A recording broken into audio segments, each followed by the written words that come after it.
Please be quiet. I need to think. You need to listen. Turn off the lights and try to be quiet. These thoughts have been swirling around in my mind for days. People say I'm paranoid. They say these thoughts are not healthy. They say I need to take the medicine and make them go away. I don't believe them. Just because you're paranoid, it doesn't mean they're not after you. Génétique mémorie. Have you ever noticed that the things that scare us all share common characteristics? Pale skin, dark, sunken eyes, elongated faces, and razor-sharp teeth. These images inspire horror and revulsion in most people, and with good reason. The characteristics shared by these faces are imprinted in the human mind, and we are instinctively terrified by them. The question you have to ask yourself is this: what happened long ago and deep in the past that could affect the entire human race so much as to permanently cause us to be terrified by pale beings with dark, sunken eyes, elongated faces, and razor-sharp teeth? Just be careful out there. Practice makes perfect. You know how you sometimes hear a friend or loved one call your name and you turn around, only to discover that nobody is there. The same thing can happen when you see someone on the street. They look like someone you know, but for some reason you know it isn't them. They want you to think they are who you think they are. That's the only way they can get to you. You've heard the voices calling you. Pay attention to the voices of your loved ones and learn to recognize them. Remember the last time you spoke to your mom and she seemed a little strange. Well, there's a reason for that. They have to practice first. Radio static one night. I picked up a hitchhiker.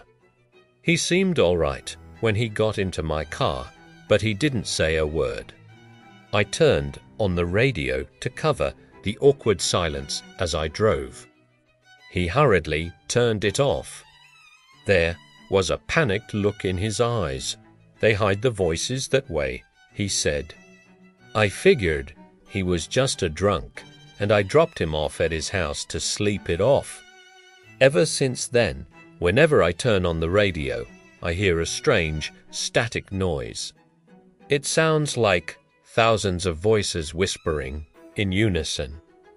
If you listen closely, you can hear them say horrible, unspeakable things.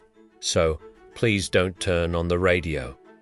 They hide the voices that way. Parking lot. The most likely place for a person to disappear is a parking lot, especially at large retail stores or amusement parks. It's not always a kidnapping, although that's what the owners like to say. Zetuti, many parking lots over old cemeteries. The owners buy the property and move the graves, but they always miss a few. These few try to get out and find company again, but the asphalt is usually too thick. Sometimes, though, they get through and people disappear. The lot owners then pave over the hole and forget about it. So, next time you are going through a parking lot late at night, trying to find your car, mind the potholes and listen to the person in the black suit who asks for help. Remember, they bury the dead in black suits. Bathwater. Next time you take a bath, place your head under the water and close your eyes. You don't have to submerge our mouth or nose, just enough to where your ears and eyes are under. Listen closely. Do you hear the noise? It sounds like wet footsteps. That's the sound of the drowned, dead walking. Do you see the water playing tricks with the shadows? That's them coming to welcome a new member to their ranks. Remember how I said not to put your nose and mouth under? That's important. After hearing them in the water once, you will hear them anytime. Don't worry, that sound you just heard, like mushy wet footsteps, and that strange shadow from the corner of your eye. That's just them checking on the next person to join their march